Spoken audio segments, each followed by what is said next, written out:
በመጨረሻም እጅግ በጣም ስንናፍቀው የነበረው ቀን ደርሷል። እንኳን ደስ አላችሁ ማለት እፈልጋለሁ።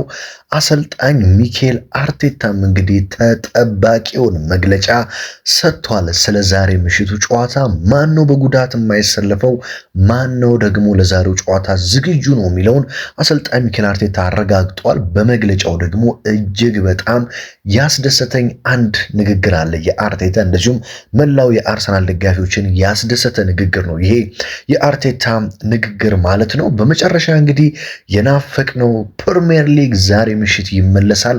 ከ3 ወራት በኋላ ነው እንግዲህ የእንግሊዝ ፕሪሚየር ሊግ ዛሬ ምሽት 4 ሰዓት አርሰናል በሜዳውና በደጋፊው ፊት ከአዲስ አዳጊው ከፍራንክ ላምፓርዱ ኮቨንትሪ ሲቲ ጋር በምናደርገው ጨዋታ ተናፋቂው ክለባችን ይመለሳል ማለት ነው። ያሉት አዳዲስ ጉዳዮች ምንድን ናቸው?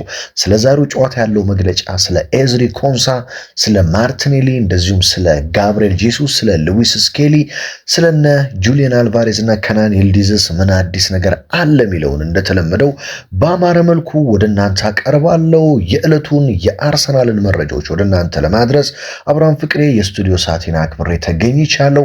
ፕሪሚየር ሊጉ ተጀምሯል። ከዛሬ በኋላ ከጨዋታ በፊት ከጨዋታ በኋላ በእያንዳንዱ ቀን ትኩስ የአርሰናል መረጃዎች እጅግ በጣም በተደራጀና በአማረ መልኩ ወደ እናንተ ይደርሳሉ። ከእናንተ የሚጠበቀው ይህንን ቻናል ሰብስክራይብ ማድረግ፣ መረጃዎቹን እየገባችሁ መከታተል ነው። እንደተለመደው ቪዲዮን ላይክ አድርጋችሁ መጀመር አትርሱ። በቀጥታ እንግዲህ ወደ መረጃዎቹን የምወስዳችሁ ላይክ አድርጉ ምላችሁ እንግዲህ የዩቲዩብ አልጎሪዝም ታውቁታላችሁ። እናንተ ላይክ ስታደርጉ ቪዲዮዎችን እንግዲህ ለብዙ ሰዎች ያደርሰዋል። ስለዚህ ላይክ እንድታደርጉ በአክብሮት ነው ምጋብዛችሁ ውድ ቤተሰቦች። በቀጥታም ወደ መረጃዎቹ እናልፋለን። እንግዲህ ወደ አርቴታ መግለጫ ከማለፌ በፊት ኤዝሪ ኮንሳ ማለትም ከአስቶን ቪላ በ51 ሚሊዮን ፓውንድ ያስፈረምነው ተጫዋች በስተመጨረሻም የሕክምና ምርመራውን በሚገባ ትላንትና አጠናቋል። የሕክምና ምርመራውን ማጠናቀቅ ብቻ ሳይሆን የ15 ቁጥር ማሊያንም እንግዲህ ከአርሰናል ቤት ተረክበዋል ማለት ነው። ዛሬ ምሽት እንግዲህ ከጨዋታው በፊት ከደጋፊዎች ጋር ይተዋወቃል ተብሎም ይጠበቃል። ኤዝሪ ኮንሳ በነገራችን ላይ አርሰናል በዚህ ክረምት 2 ትልልቅ ታሪኮችን ሰብሯል። ይህም የ28 ዓመት ተጫዋች ሆነው በውድ ዋጋ ወደ አርሰናል የፈረመ የመሃል ሜዳ ተጫዋች አንደኛው ማን ነው? ብሩኖ ጉማሬሽ ነው። በታሪኩ ውድ ነው በነገራችን ላይ በ28 ዓመቱ ያሁሉ ገንዘብ የወጣበት ማለት ነው። ኤዝሪ ኮንሳም በ28 ዓመቱ በ51 ሚሊዮን ፓውንድ የፈረመ ውዱ ተጫዋች በመሆን ሪካርድ ሰብሯል በአርሰናል ቤት ማለት ነው። ይህንን ስታዩ አርቴታ አይምሬ ሰው መሆኑን በጣም ሲሪየስ ሰው መሆኑን ትረዳላችሁ። አርቴታ አሁንም ገና ዋንጫ አልጠገብኩም እፈልጋለሁ እያለ ነው የሚገኘው። ይህ ዝውውር ብዙ ነገር ይነግረናል። ዛሬ ታዲያ ኤዝሪ ኮንሳ በኤምሬትስ ስቴዲየም ከደጋፊዎቻችን ጋር ይተዋወቃል። በተለይ ደግሞ የተጫዋች ተከላካያችንን እጅግ በጣም ከፍተኛ የሆነ ጥንካሬ ነው የሚሰጠው። እንደፈለግን ነው የምንጠቀመው ተጫዋቹን በመሃል ተከላካይነት እንደዚሁም ደግሞ በቀኝ ተከላካይ ስፍራም ስለምንጠቀመው ትልቅ አማራጭ ይሰጠናል። ወደ አሰልጣኝ ሚኬል አርቴታ መግለጫ ነው የምወስዳችሁ። አሰልጣኝ ሚኬል አርቴታ እንግዲህ ስለ ዛሬ ምሽቱ ጨዋታ ሲናገር ከአስደሳቹ ዜና ነው የጀመረው ከቡካዮ ሳካና ከዴክላን ራይስ ማለት ነው። በተለይ ሁለቱ ተጫዋቾች ያለፈው የውድድር ዓመት ሊጠናቀቅ ሲቃረብ በተለይ ቡካዮ ሳካማ ባለፈው ዓመት በጣም ብዙ ጨዋታ እኮ ነው ያመለጠው በጉዳት ስታር ቦያችን እንግዲህ ምን ነካው እስክንል ድረስ በየጊዜው ይመለሳል፣ ድጋሚ ይጎዳል፣ ይመለሳል፣ ድጋሚ ይጎዳል። በጣም ከባድ ዓመት ነበር ያሳለፈው ቡካዮ ሳካ። ብዙ ጨዋታዎች አምልጦታል። አሁን ግን ከዓለም ዋንጫው በኋላ በጥሩ ቁመና ላይ እንደሚገኝ አርቴታ አረጋግጦ ለዛሬ ምሽቱ ጨዋታ ለቋሚ አሰላለፍ ጭምር ዝግጁ መሆኑን እንግዲህ አርቴታ ገልጿል ማለት ነው። ከቡካዮ ሳካ በተጨማሪም ዴክላን ራይስ የማይደክመው የሚሮጠው ፈረሱ በቅጽል ስሙ ዴክላን ራይስም ሙሉ በሙሉ ለዛሬ ምሽቱ ጨዋታ ዝግጁ እንደሆነ እንግዲህ አርቴታ አረጋግጧል። ይሄ በጣም ትልቅ እፎይታና አስደሳች ዜና ነው ለኛ። ምክንያቱም ዴክላን ራይስ መሃል ሜዳ ካለ፣ ቀይ መስመር ላይ ቡካዮ ሳካ ካለ ጨዋታው ሳይጀመር በፊት አርሰናል 90% ማሸነፉን የምናረጋግጥበት ነው። የሁለቱ ተጫዋቾች መኖር በጣም ጥሩ ዜና ነው። አሳሳቢው ደግሞ ሁለተኛው ዜና ነው። ይህ ዜና እንግዲህ ስለ ብሩኖ ጉማሬሽ ነው። ብሩኖ ጉማሬሽ በዛሬው ጨዋታ የመሰለፍ ዕድሉ አጠራጣሪ ነው ሲል እንግዲህ ሚኬል አርቴታ ተናግሯል። በተለይ በኮሚኒቲ ሺልዱ ጨዋታ ተቀይሮ ሲወጣና እግሩ ላይ በረዶ አስሮ በተቀያሪ ወንበር ላይ ተቀምጦ ስናየው ብዙዎቻችን ከፍተኛ ስጋት ነበርን። ምንድን ነው ከባድ ነገር ነው እንደገጠመው፣ ይህ ጉዳት ደግሞ አልተዋለን በሚል ከፍተኛ ስጋት ውስጥ ነበርን። አርቴታ ግን ያን ያህል ከባድ ጉዳት አይደለም፣ ዛሬ ተጨማሪ ምርመራ ያደርጋል፣ ነገር ግን በጨዋታው ላይ የመሰለፍ እድሉ አጠራጣሪ ነው ሲል ብሩኖ ጉማሬሽን እንግዲህ በጥያቄ ምልክት ውስጥ አስቀምጦታል ማለት ነው። ሌላኛው ሁለት ተጫዋቾች እንደሚታወቀው በዛሬው ጨዋታ ሙሉ በሙሉ ውጪ ናቸው። እነሱም ጁሪየን ቲምበር እና ዊሊያም ሳሊባ ናቸው። ጁሪየን ቲምበር አሁንም ሙሉ በሙሉ አላገገምም። ጁሪየን ቲምበር ይመለሳል ተብሎ የሚጠበቀው ብዙዎች በቀጣዩ በአስቶን ቪላ ጨዋታ ነው እያሉ ቢገኙም እንደኔ ግን የሚመለሰው ወይ በቼልሲው ጨዋታ ከአስቶን ቪላ ቀጥሎ በምናደርገው የቼልሲ ጨዋታ ወይም ከዛ በኋላ ባለው ጨዋታ ነው የሚመስለኝ። አሁንም ያው ምክንያቱም ቲምበር ጉዳቱ በጣም ውስብስብ ነው። አምና ትዝ ይላችኋል፣ ዛሬ ይመለሳል ነገ ይመለሳል እያለን ረጅም ጊዜ ከሜዳ ርቆ መጨረሻ ላይ ነው ከፓሪስ ሴን ጀርሜን ጋር በነበረን ሻምፒዮንስ ሊግ ፍጻሜ ጨዋታ ተቀይሮ የገባው፣ ቋሚ ጭምር ራሱ መሆን አልቻለም። ስለዚህ የጁሪየን ቲምበር ጉዳት በጣም ውስብስብ ነው። ተጫዋቹ በጣም ያሳዝነኛል። በጉዳት ብዙ ነገር እየገጠመው ነው የሚገኘው፣ ነገር ግን በጥሩ መልኩ እያገገመ እንደሆነ አርቴታ ተናግሯል ማለት ነው። ስለ ኮንሳ ተጠይቆ ነበር አሰልጣኝ ሚኬል አርቴታ። ኤዝሪ ኮንሳን ማስፈረማችሁ ምንድን ነው የሚጠቅማችሁ? ለምን አስፈረማችሁት? የሚል ጥያቄ ከጋዜጠኞች ተነስቶለት ነበረ። አርቴታም ታዲያ ሳሊባ ለረጅም ጊዜ ከሜዳ በመራቁ ምክንያት በተከላካይ ክፍላችን ላይ ግልጽ የሆነ እጥረት ገጥሞናል። ሌላ ተከላካይ ማካተት ስለሚያስፈልገን ይህንን ቦታ ለማጠናከር ሰርተናል። ይፋ የሚደረግ ነገር ሲኖር እናሳውቃችኋለን ሲል አርቴታ ኤዝሪ ኮንሳን ያስፈረምነው የዊሊያም ሳሊባ ጉዳት በተከላካይ ተጫዋቾች ላይ ከፍተኛ እጥረት ስለፈጠረ እንደሆነም አረጋግጧል ማለት ነው። አሰልጣኝ ሚኬል አርቴታ ስለ ማይልስ ሉዊስ ስኬሊ ተጠይቆ ነበር። ይህ ነው እንግዲህ ለአርሰናል ደጋፊዎች እኔም ከትላንቱ የአርቴታ ሙሉ መግለጫ በጣም ደስ ያለኝ ክፍል ይህኛው ክፍል ነው። ጋዜጠኞቹ ማይልስ ሉዊስ ስኬሊ ከተለያዩ ክለቦች ጋር ስሙ እየተያዘ ይገኛል፣ አርሰናልን ይለቃል ወይ የሚል አጭር ጥያቄ ለአርቴታ አቅርበውለት ነበር። አሰልጣኝ ሚኬል አርቴታም 100% ሉዊስ ስኬሊ ከኛ ጋር ይቆያል፣ በፍጹም አይለቅም፣ እሱ የኛ ቁልፍ ተጫዋች ነው ሲል እንግዲህ ለአርሰናል ደጋፊዎች እፎይታና መደምደሚያ የምትሆን መረጃ ሰጥቶናል ማለት ነው። ከዚህ መረጃ በላይ ምን የሚያስደስት መረጃ አለ? ምክንያቱም ሉዊስ ስኬሊ በፍጹም አርሰናልን መልቀቅ የሌለበት ተጫዋቻችን ነው ማለት ነው። ምክንያቱም በጣም አቅም ያለው ገና የሚያሳየን አቅም ያለው ተጫዋች ነው። እሱን ቢሸጡት እንግዲህ በጣም ከባድ ነገር ውስጥ ነበረ የምንገባው፣ ማለት በጣም ከፍተኛ ሀዘን ነበር የአርሰናል ደጋፊ የሚሰማው። ስለዚህ አርቴታ እቺን እፎይ የምታስብል ጥሩ መረጃ ሰጥቷል ማለት ነው። እንግዲህ አርቴታ ዘንድሮ ዋንጫን እንግዲህ ማስጠበቅ ፕሪሚየር ሊጉን ማስጠበቅ ላይ እንዴት ነው በደንብ እየሰራችሁ ነው የሚል ጥያቄ ተጠይቆት ነበረ።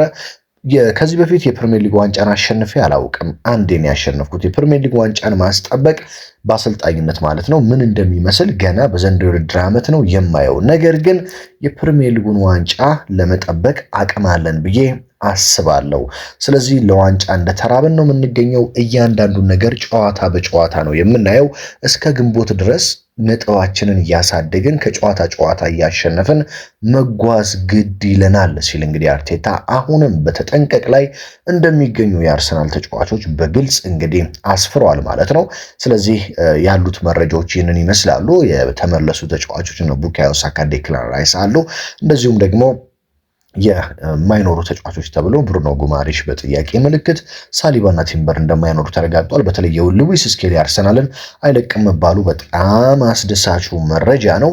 ወደ ሌሎች መረጃዎች ልውሰዳችሁ። ወደ አልቫሬዝ ጉዳይ፣ ወደ ከናን ይልዲዝ ጉዳይ ከማለፌ በፊት ግን ስለ ማርቲኔሊ እና ጄሱስ ማንሳት አለብኝ። ጋብሪኤል ጄሱስ እንግዲህ በስተመጨረሻም ወደ ናፖሊ የመሄዱ ነገር እውን እየሆነ እየመጣ እንደሚገኝ ታማኙ የጣሊያኖች በተለይ ጣሊያን አካባቢ የሚገኙ መረጃዎችን በታማኝነት በማውጣት የሚታወቀው ዲማርዚዮ ትላንትና ማምሻውን ጋብሪኤል ጄሱስ ወደ ናፖሊ የሚሄዱ ነገር እድሉ በጣም ሰፍቷል።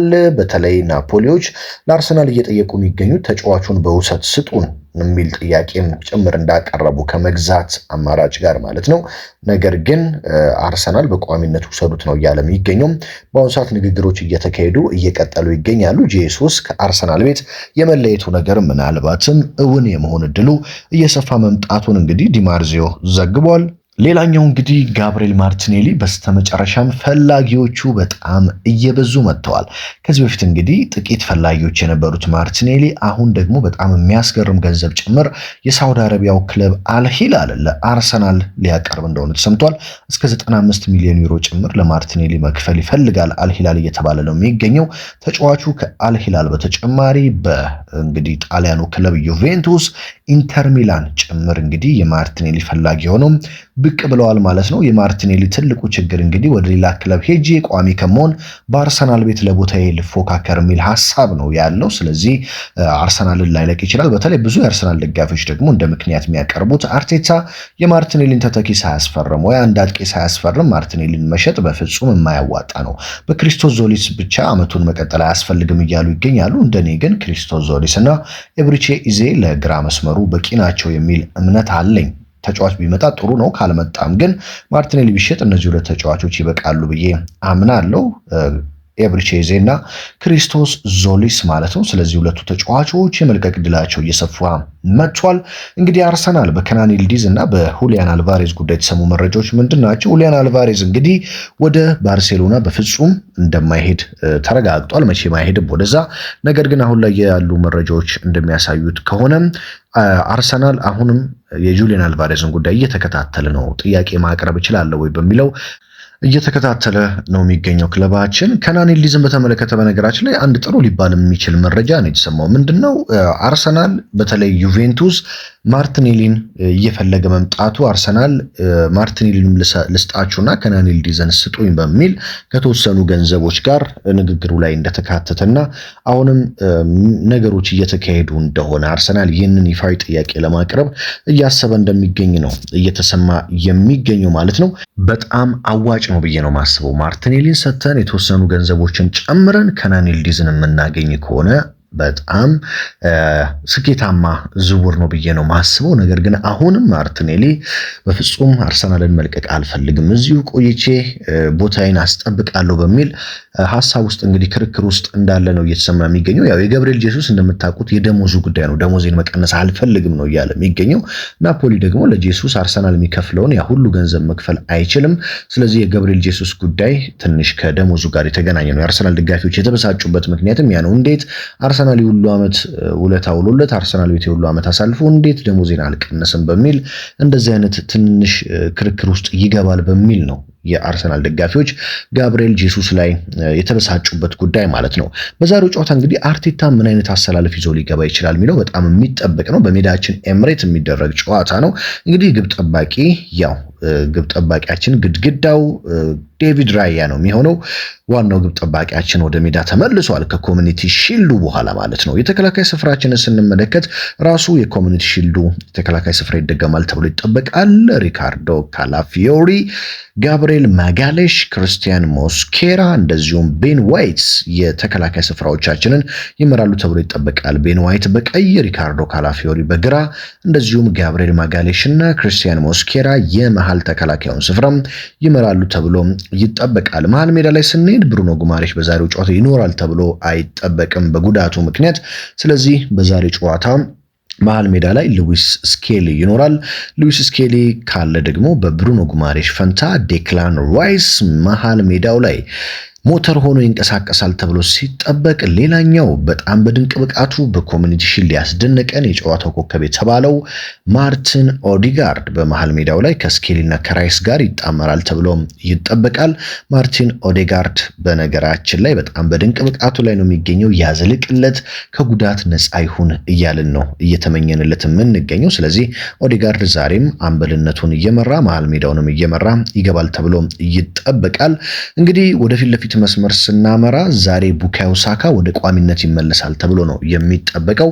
ሙሉ በሙሉ ዝግጁ እንደሆነ አርቴታ አረጋግጧል። ስለዚህ ኖኒ ማዱኬ ወደ ተቀያሪ ተጫዋችነት ይወርዳል ተብሎ ሲጠበቅ፣ ቡካዮ ሳካ የቀኝ ክንፉን ይመራዋል ተብሎ ይጠበቃል። በአጥቂነት እንግዲህ ብዙዎች ዛሬ ቪክተር ዮኬሬሽ ቋሚ ሆኖ ይጀምራል ብለው ነው የሚጠብቁት።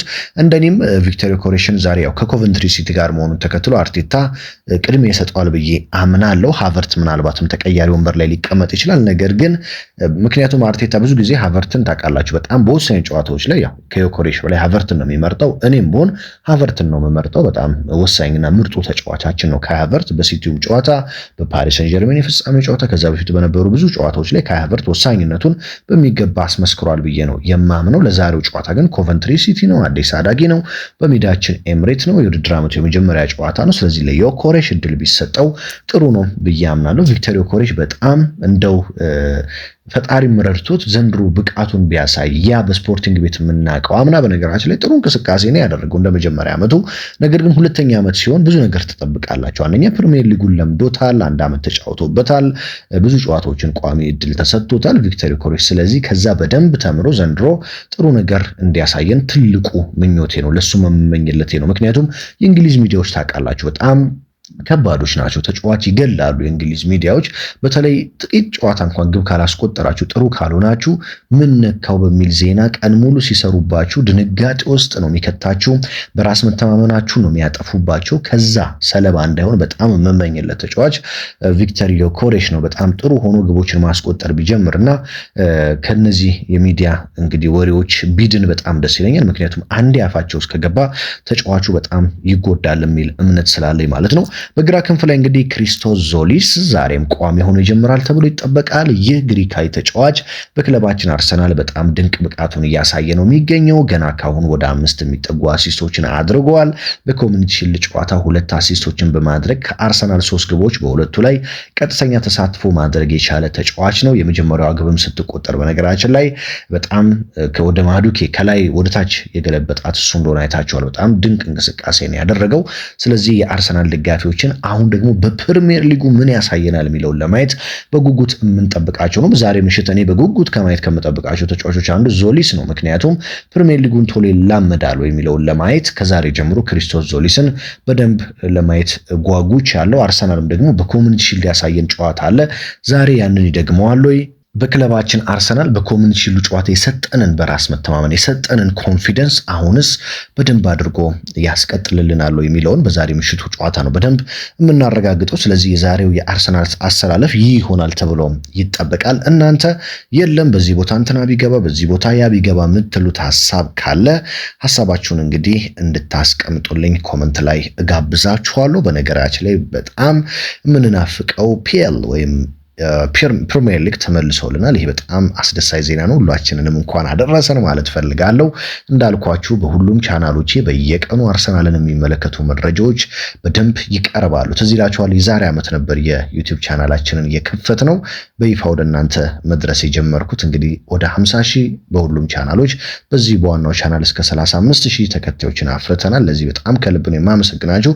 በነገራችን ላይ እንግዲህ ቻሌንጅ ጀምረን ነበር፣ ነገር ግን እንደተጠበቀው ሰዎች ሊንቀሳቀሱ ስላልቻሉ ነው ለጊዜውም ያቆምነው። ብዙዎቻችሁ ኮመንት ላይ ስትጠይቁ የነበር ቻሌንጁ ከምን ደረሰ እያላችሁ ነበር። ያው ሐሳባችን የነበረው የተለያዩ ላይቭ ኳሶችን ቀጥታ ስርጭት ለመጀመር እቃዎችን ለማሟላት ቢያንስ 3,000 ወይ 4,000 ሰዎች ሊሆን ይችላል 2,000 ሰዎች 100 ብር ማዋጣት ቢችሉ እቃዎችን ስለሚችልልን የቀጥታ ስርጭት ብንጀምር የሚል ሐሳብ ነው የቀረበ የነበረው። ነገር ግን እንደታሰበው ሰዎች መንቀሳቀስ አልቻሉም። ድጋሚ ይጀመር የምትሉ ከሆነ ኮመንት ላይ ብታስቀምጡልኝ ድጋሚ ቻሌንጁን መጀመር እንችላለን። ለዛ ነው ያቆምንላችሁ ነው ብዙዎቻችሁ ስጠይቁኝ ስለነበረ ቤተሰቦቼ ማለት ነው።